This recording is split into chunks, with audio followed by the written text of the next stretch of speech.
Hi, I'm Greg Shapiro, giving the EU the respect they deserve by making fun of them just like everybody else. Greek debt was the subject of another EU summit featuring Syriza versus the Troika.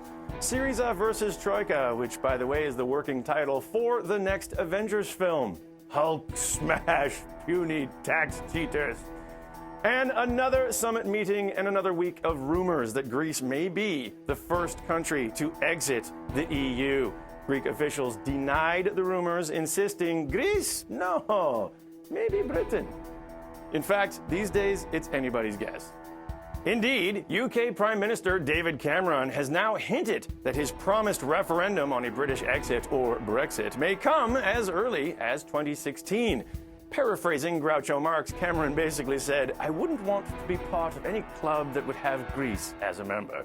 And let's face it, Britain is barely in the EU as it is. When British people talk about Europe, they say, I'm going to Europe for the weekend. You can remind them, according to the map, you're in Europe already. And they'll say, are we? But then again, Greece might still be the first one to leave. They only remain in the EU because of the whims of Germany and its neighbors, the so-called backbone of Europe. Greece, not exactly the backbone, more like, at best, the appendix. As in, doesn't really add anything of value, and the only time you notice is if it starts screwing up the whole system, which is when you have it removed.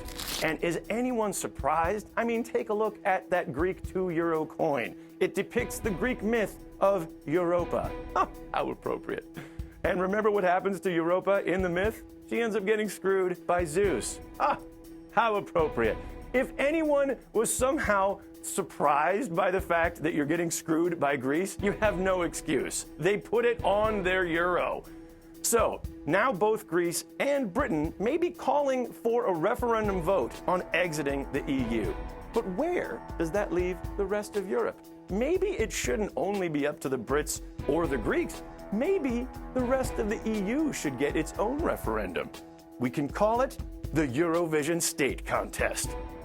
To find out the results of the rest of the voting, tune in next week for the United States of Europe. I'm Greg Shapiro, and I have a microphone in my pants.